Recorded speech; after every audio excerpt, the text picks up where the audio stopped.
Hello everyone, welcome back to my channel Math School Learn to Succeed. In this channel, I'll be teaching you Karnataka Board Class 10th SLC Insert Math. In today's video, let us solve the question 19 and 20 from exercise 1.3, chapter number 1, arithmetic progressions.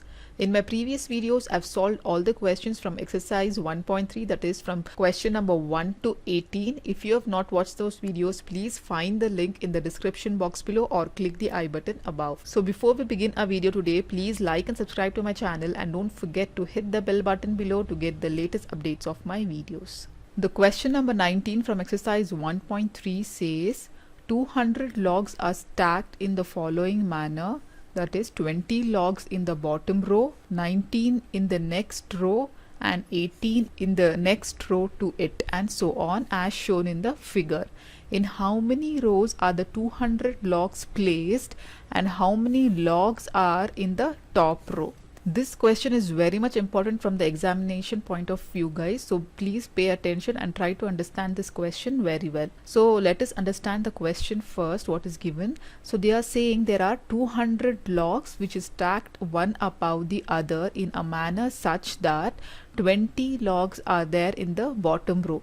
In this bottom row there are 20 logs, okay, and 19 in the next row. In this row there are 19 logs. Similarly in this row shown, in the last row that is shown, there are 18 logs. They're asking in how many rows are the 200 logs placed and how many logs are in the top row. So we have to find out how many rows will be required to place the logs such that they sum up to 200 logs. The sum of the total logs is given here. The sum of the total logs present one above the other will be 200. Okay, this is given. And also we have to find out the last row will contain how many number of logs. See, for example, this is the first row, then we have the second row, we have the third row, so on. We have to find out how many such rows will be formed so that the sum of the total logs will be equal to 200, and also we have to find out the number of logs in this row. The number of logs in the last row we have to find out. Okay, that is nothing but the nth term. Nth term is what? The number of logs in the last row we have to find out, and also we have to find out the number of the logs that will be arranged one above the other so that there are total 200 logs in the all the rows altogether. So first of all, let us write down the AP. So in the first row they are saying there are 20 logs, plus in the second row there are 19 logs, and in the third row there are 18 logs, and so on. And we have to find out the number of logs in the last row, and also we have to find out the number of rows, that is n value we have to find out. Now since the sum is given, we will use the formula Sn. Sn is equal to n divided by 2a plus n minus 1 into d. Since we don't know the nth term, we will use this formula first and we will find out the n value. So from the AP we can find out the a term, that is the first term, which is equal to 20, and the d term is equal to the a2 minus a1, which is nothing but minus 1. So we are getting d is equal to minus 1 since 20 is the greater number. Here in the AP we are writing plus in between because the sum of these terms is given, that is equal to 200. That's why we are writing the plus sign in between the terms. Okay, now let us substitute these values and find out the n value. So Sn is equal to 200 is equal to n divided by 2 into a is 20 plus n minus 1 into d is minus 1. So if we cross multiply and we send the 2 to the left hand side, we will get 200 into 2 is equal to n. So 2 into 2 is 4, that is 2 into 20, it is 40, plus let us multiply this minus 1 into the bracket. So minus 1 into plus n is minus n, and minus 1 into minus 1 will be plus 1. So 200 into 2 is 400 is equal to n into 40, open the bracket, plus into minus will be minus n, and plus into plus is plus 1. So this will be 400 is equal to n into 40 plus 1, it is 41 minus n, or if we open the bracket we will get 400 is equal to 41n minus n square. Okay, so here if we transfer these two 41n and minus n square to the left hand side, we will get n square minus 41n plus 400 is equal to 0. So here if you notice, you have got a quadratic equation. So if you solve this equation, we will get the n value. Okay, so let us solve this equation by splitting the middle term. So here what is the a value from the equation? If we see, the n square coefficient is nothing but 1. We will only take the numbers, signs we are not going to take here initially. And what is b is 41 and c is equal to 400.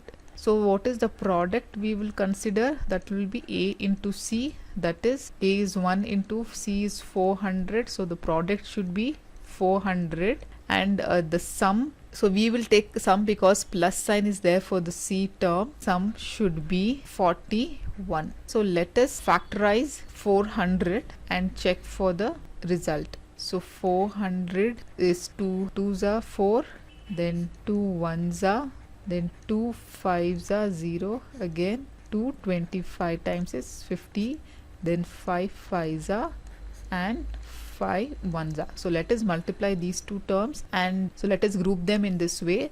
So 5 5s are 25 into 2 2s are 4, 4 2s are 8, 8 2s are 16. So 25 into 16 is 400, and what is 25 plus 16 is 41. So this is what we should get. The product should be 400 and the sum should be 41. So instead of 41 here, we are going to write 25 plus 16. So let the sign be as it is. So n square minus should be as it is. Instead of 41, we are going to write 25 plus 16 n plus 400 is equal to 0. So if you open the brackets, you will get n square minus 25 into n. So plus into minus will be minus 16n plus 400 is equal to 0. Let us take common between these two. What is common? N is common. So this will be, if n comes out, n will be left, n minus 25. Again take minus 16 common here. So you will be left with n. So plus into minus, it will be minus, what is 400? 400 is nothing but 25 into 16, and if we take 16 outside, 25 will be left over. So this will be 25 is equal to 0. If we take n minus 25 common, what is left behind? N minus 16 is left behind, so n minus 16 is equal to 0. If n minus 25 is equal to 0, so this implies n is equal to 25, right? If n minus 16 is equal to 0, so this will imply n is equal to 16. So we have got two values for n. It is impossible that there are two values for n, because there can be either 25 rows which will sum up to 200 logs, or there can be 16 such rows that will give you a sum of 200.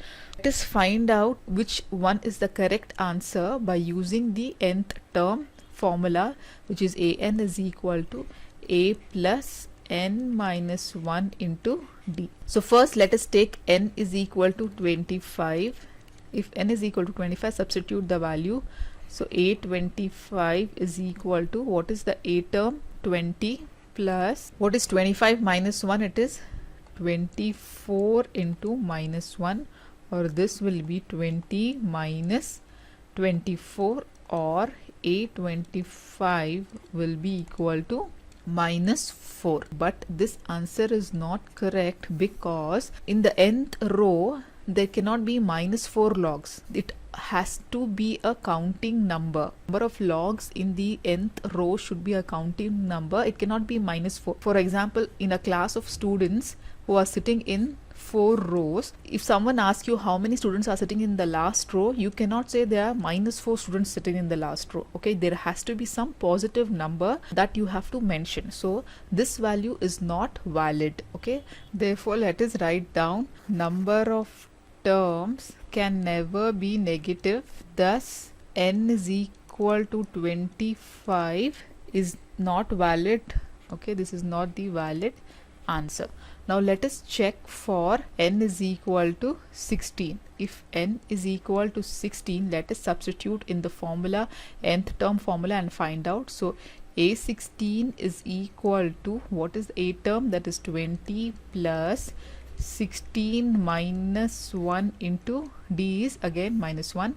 So a16 is equal to 20 plus 16 minus 1 is 15 into minus 1. So a16 will be 20 minus 15, or a16 is equal to 5. Therefore we got the result, that is the number of terms or number of rows are 16 and the number of logs in the last rows is equal to 5. Therefore there are 16 rows in which 200 logs are placed and there are 16 logs in the top row. So this is the result. The last question from the exercise 1.3, that is question number 20, says in a potato race a bucket is placed at the starting point, which is 5 meters from the first potato, and the other potatoes are placed 3 meters apart in a straight line.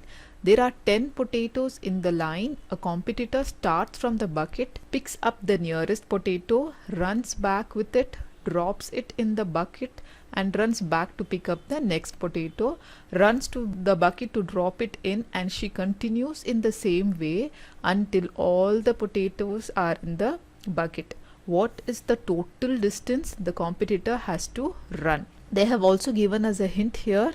To pick up the first potato and the second potato, the total distance in meters run by a competitor is 2 into 5 plus 2 into 5 plus 3. So let us first understand the question here, guys. So there is a potato race held. They have also given us a picture here. This is a bucket where the potatoes has to be dropped. There is a competitor who runs to pick up a potato and come back, puts back the potato in the basket and again goes for the second potato. Okay, bucket is placed at the starting point, which is 5 meters from the first potato. So the competitor runs to pick up this first potato, goes back to the bucket, puts the potato back inside the bucket, and again she goes for the second potato, which is kept 3 meters apart from the first potato. Okay, the first potato is kept here. The distance between the first potato and the second potato is 3 meters, and after that also all the potatoes are kept 3 meters apart. Likewise, there are 10 potatoes kept here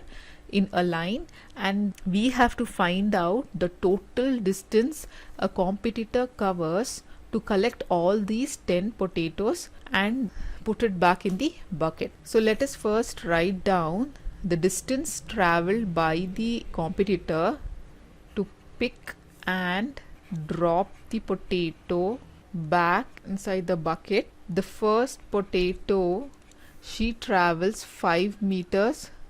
She goes 5 meters ahead. She picks up the potato and runs back 5 meters and puts back the potato inside the bucket. So 5 meters plus 5 meters, she runs 10 meters. Likewise, for the second potato, which is kept 3 meters apart from the first potato, so to the total distance from the bucket to the potato is 5 plus 3, it is 8 meters. So she runs 8 meters to pick up the potato, and she comes back again 8 meters to put the potato back inside the bucket. So second time she runs ahead 4 plus 8. So that is 16 meters totally. And for the third potato, which is kept again 5 plus 3 plus 3, it is 11 meters from the bucket. This is the third potato. This was the second potato. So she runs 11 meters. That is 5 plus 3 plus 3 is 11. Okay, she runs 11 meters from the bucket to pick up the potato, and she comes back again to drop the potato back inside the bucket. So third time it is 11 plus 11, that is equal to 22 meter. Let us write down the AP here. The first three terms are enough for us to write down the AP. So the AP is, first time she runs 10 meters, second time she runs 16 meters, and the third time she runs 22 meters. Likewise, she has to run 10 times since the 10 potatoes are kept in a line. So there are 10 terms. Therefore, we can write n value is equal to 10. So we have to find out the sum or the distance she travels to collect the 10 potatoes. So we have to find out S10 here, okay, where a value can be found out by the first term is 10 and common difference D is equal to A2 minus A1. So that will be 16 minus 10. Therefore, D is equal to 6. Okay, so let us use the formula of Sn. Sn is some formula, that is n divided by 2 into 2a plus n minus 1 into d. So let us substitute the values in the formula and find out the sum. S10 is equal to, n value is 10 divided by 2 into a is 10 plus again n is 10 minus 1 into d is 6. So 2 1 times, 2 5 times. So this will be 5 into 2 10s are 20 plus 10 minus 1, it is 9. So 9 6 are 54. So what is 20 plus 4? So this will be 5 into 4 plus 0 is 4. 5 plus 2 is 7. So 5 into 74. 5 4s are 20. 5 7s are 35, 36, 37. So it is 370. Therefore, she runs 370 meters totally to collect the 10 potatoes. Therefore, let us write down the total distance traveled to collect the potatoes by the competitor is 370 meters. Okay, this is how we find the result. If you have any doubts, please comment me below in the comment section. With today's video, we have completed the chapter number 1, arithmetic progressions. In my next videos, I'll be starting with the new chapter, that is quadratic equation. So till then, please like my videos and subscribe to my channel. Thank you.